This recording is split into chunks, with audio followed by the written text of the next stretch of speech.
There exists a profound truth that reshapes everything once it becomes clear. Human beings are not mere observers of life, but its active creators.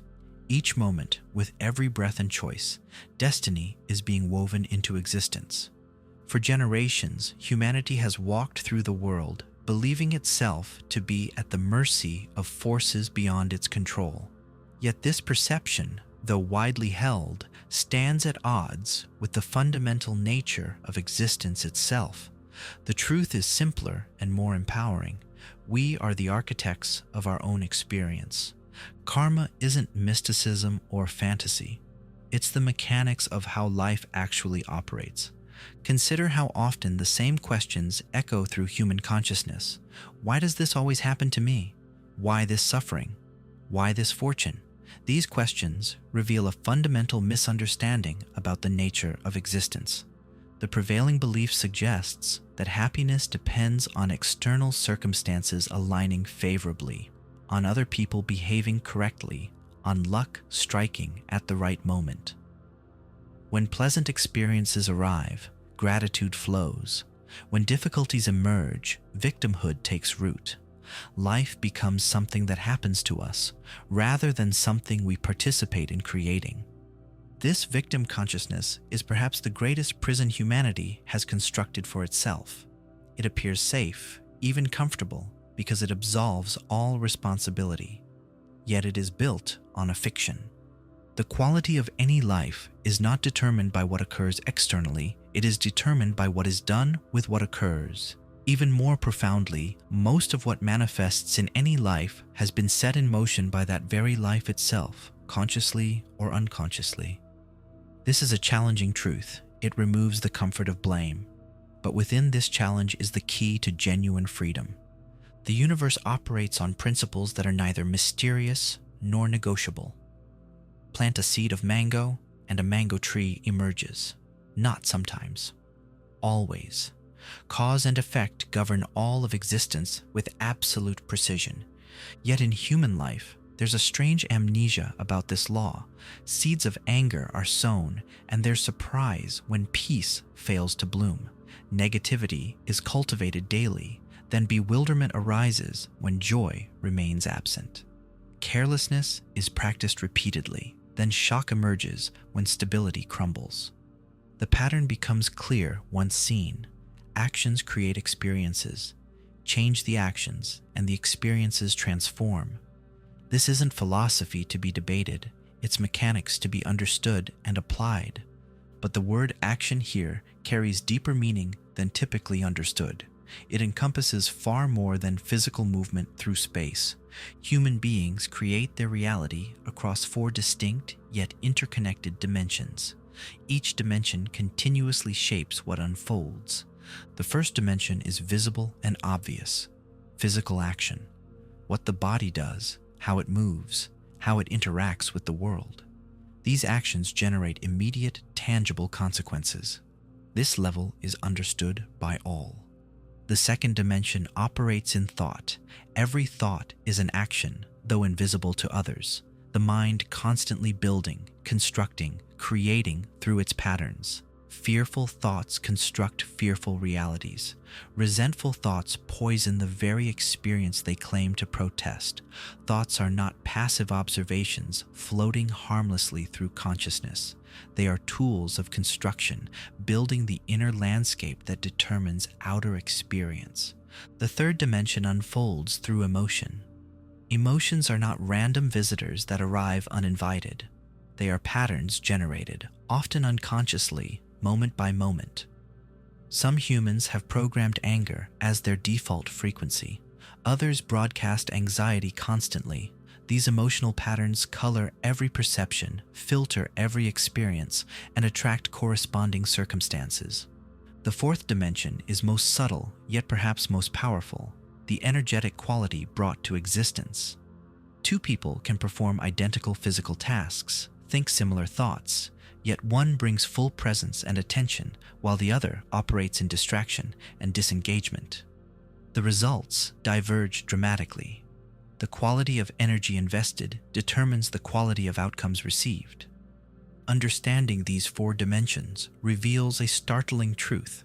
Creation is happening constantly, on multiple levels, simultaneously, whether conscious of it or not.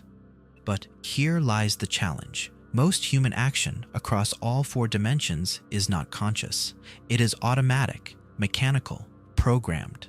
The same triggers produce the same reactions, which produce the same outcomes. A criticism arrives, and defensiveness immediately rises. A challenge appears, and anxiety automatically activates. These are not choices, they are programs running on repeat. This is compulsive living, trapped in loops of unconscious patterns. The tragedy deepens because these patterns keep generating identical results over and over, creating the illusion that this is just how life is, or this is just who we are. Yet a doorway exists, and it opens through a simple key: awareness. The moment unconscious patterns are seen, witnessed, recognized, something fundamental shifts. A gap appears, and within that gap, choice becomes possible. Where there was only automatic reaction, conscious response can emerge. The practice is elegant in its simplicity. Observe. Notice when habits are about to execute. Watch thoughts as they arise. Feel emotions as they generate. Don't judge. Don't resist. Simply see. This seeing itself begins to dissolve compulsion. The chains don't break through force. They dissolve in the light of awareness.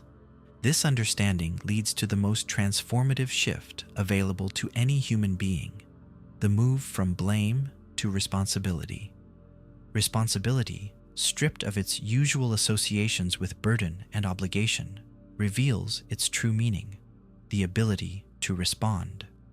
Not the ability to control every external circumstance, but the ability to choose the response to every circumstance.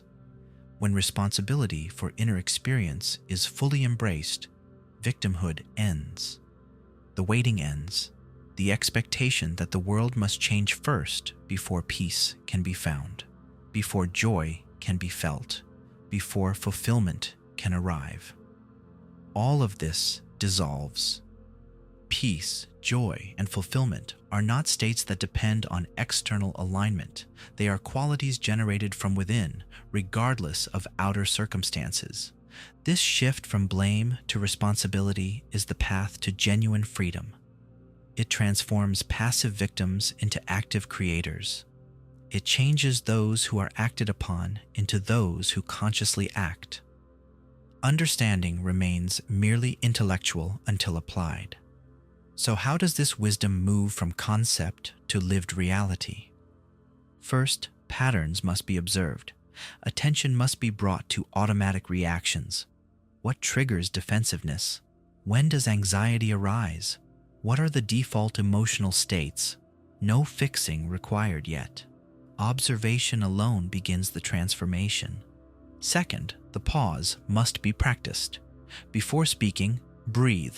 Before deciding, check inward.